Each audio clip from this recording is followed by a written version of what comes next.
NoFap benefits timeline. That's just not even. Try to take it from me, man. I've tried it before. It's stupid as fuck. The improvement pill. Improvement pill here. When I first started my NoFap journey, I actually documented my experiences in a journal. I had amazing streaks where I not only abstained from porn and masturbation, but ejaculation as well. Okay, mainly because I was single. And I recorded all of the benefits I saw whenever they came up. So because No Nut November is coming around again, I decided to dig up my old journal. Hopefully, this will motivate and inspire some of you to take on this challenge, because it genuinely changed my life, and I know it can do the same for you. I think a lot of people have, like, legitimate, like, habituated escapist impulses towards pornography and ejaculation, and that redefining your relationship to masturbation can be very important for many people. I agree. Because I think a lot of people have, like, maladaptive, kind of, like, you know, borderline pathological, like, you know, I want to call it addiction, but when something's habituated to that degree, it can be problematic. You know what I mean? But not fapping doesn't necessarily assist you in any capacity. Like, it doesn't. It's more so in that if you are doing it to excess as a means of creating some kind of neurochemical cascade, then fuck yeah, it's problematic. Give it a try. This is the NoFap / No Nut November benefit timeline. The first 48 hours, days 1 and 2. Okay, so this was always the toughest period for me. The urges were strong, and there was always a ton of brain fog, especially if I stayed indoors and didn't have any plans for the day. Because there's so much brain fog, I'm just talking about someone breaking an addiction. I had less self-awareness, so I didn't even notice myself slipping in. He also, like, does a completely anecdotal, and not even anecdotal, I mean, a person, he creates and imposes this entire, like, what he's creating is like an objective criteria for what to expect on the basis of what he endured. It's like, I don't know, man. This is not scientific, and it's being promoted as such. Into the state that ultimately caused me to relapse many, many times. It almost felt like I didn't know what I was doing until I had already done it. The only benefits I really saw in the first 48 hours would be an increase in my brain's clarity as the fog slowly started to fade away. Out of the house, go to the gym, go see a friend, go do some... Bro, I have not jerked off since the last bathroom break, and I am losing it. Errands, go do some work or study at the local Starbucks, because staying in the house all day usually meant I would relapse again. Days 3 and 4. Yeah, I mean, when it's your sole point of, like, emotional escape and, like, neurochemical, like, you know, stimulus, then yeah, man. The next 2 days, days 3 and 4, came with some pretty noticeable benefits.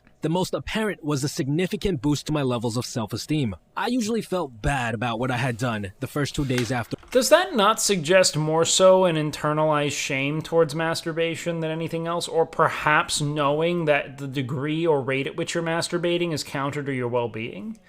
It doesn't mean that masturbation is the problem. It might mean either your relationship to it or maybe the degree to which you were doing it is problematic. So yeah, I mean, you're moralizing masturbating in a way that's making it such that you experience lower self-esteem because the world has told you that it's bad or that you're a loser. I was outside at a social outing. My levels of confidence were pretty much non-existent because of the... And the reason why you're experiencing confidence is because you set parameters for achievement for yourself and then you met them. That's it. That's why. If you're like, I didn't jerk off for 8 days, I did it. Yeah, man. You're going to feel better. These thoughts. It was so bad that I would come up with excuses to skip out on these events because of all the guilt and shame. Days 5 and 6. It's around this point where my energy levels started to become noticeably higher. It became much easier to jump out of bed and get the day started. I found myself being able to accomplish most of the tasks I had set out to do for the day. When I was off the wagon, when I was in periods of relapse, I usually struggled with sticking to all the other good habits that I knew I should have been sticking to. Upon reaching days 5 and 6, I actually wanted to educate myself. That's not because you don't masturbate. Like, again, this is all stemming from a desire to improve yourself, and then once you feel as though you have a bit of momentum on the basis of having achieved something by not doing something like masturbating, right? You're going to think, okay, one, you're getting the legitimate neurochemical reward of having accomplished something, which is, in many ways, that's the objective, right? It's why I speak on doing a small, manageable thing to start your day, accomplishing a small, manageable task, in that it then spurs this kind of... It's activating reward circuitry in a way, right? Of like, I did a task, I can do tasks. I feel good for completing that task. I'm going to move on to the next one, you know?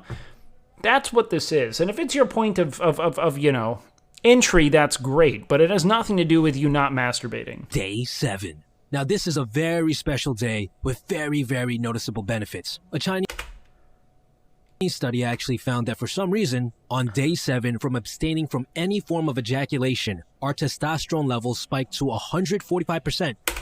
And again, this is a single study with limited participants. We have to see more of it. Of their baseline levels. And boy, oh boy, this I've seen this study. Extra 45% is definitely noticeable. It's not to say that hit you. And also they say that they destabilize on day 8. Like they go back to 100% of baseline. So like to perhaps even lower. No, when you ejaculate, you're removing your magic ability to do things, juice from your body. So if you refrain from it, you'll have more juice. Everyone knows. Yeah, we know that, again, the mind, the body, and in many ways the spirit are all powered by cum. And that if you begin to expel your cum, you've then lost the fundamental fuel for all human action, which is the cum that you're producing via your testicles. Most people would expect one to feel more hot-headed. Gotta start slapping those balls. And aggressive with all that extra testosterone. But honestly, it didn't feel like that. The best way to describe day 7 for me is, in charge.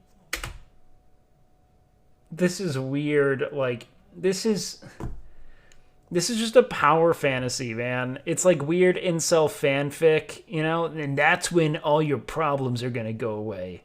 And all the internalized trauma that you've assimilated into the self over years of being bullied. All that's going to go away. Suddenly, you're not going to have to reckon with the fact that you resent women for not sleeping with you. You're just gonna be able to sleep with them. Like the kingpin of a mob. Like you know everything is going to go your way. And that the world is your oyster. I found myself taking more initiative, going out of my way to make plans with others. And again, there's also like the degree of just like actualizing the expectation you have of yourself in this context, you know what I mean? It's like, I don't know, man. I feel like the people who feel this way are the ones who are like jerking off for like hours midday, you know? Like, did you, like, take a lunch break and beat your meat? Because, yes, man, there are very brief, but albeit significant neurochemical and hormonal cascades that occur post-ejaculation that can make you feel fatigued, generally lethargic, less engaged. Yeah, of course, but, like, if you're, like, jerking off before bed, like, hopefully to your own imagination or something like that, something that's just arousing to you, in no universe are you going to be having any ongoing issues with motivation. Setting up parties, asking people to come eat. Yo, my training program I gave to a bunch of the people post Camp Canute's in Discord. So you can ! Discord and get in on that. It's down on the Wake Split page. With me.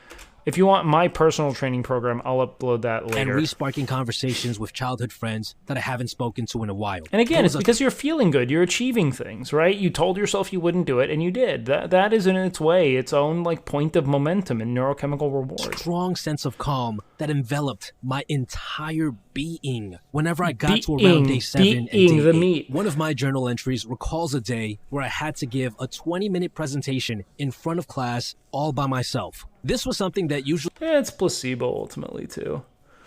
And it's fine for something to be placebo. An effect is still an effect, but don't think it's because you're not coming that it's just going to become maladaptive. It would have made me very nervous. But that day, I felt nothing. I wasn't scared whatsoever. It was just another walk in the park. Days 7 and 8 were also where I started...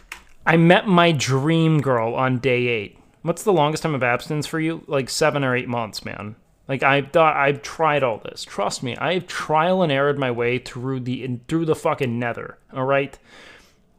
I have been in and out of all of these dog shit, nowhere, self-help rabbit holes that lure young men in who feel remarkably destabilized or invalid on the basis of, you know, a world that's impressed upon them very specific imperatives of, like, sexual mastery. And I can tell you from experience that all this is going to create a point of obsession and false correlation.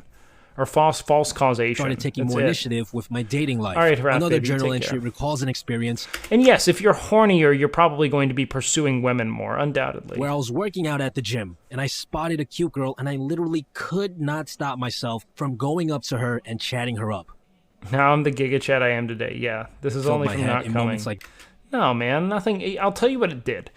It was all something that occurred simultaneously in that, like, I was looking to better myself and to get a better grasp on who it is I was as a person, what it is I want to bring into the world, you know, and how it was I could achieve it, you know? And so it was one of many stepping stones en route to discipline. And I think that I felt, in many ways, motivated by the achievement of having not done something that I previously thought to be very difficult to stop. Do you know what I mean? But when I started to redefine my relationship to masturbation, I kind of eliminated porn from my life and I could just masturbate to my own thoughts or my own fantasies.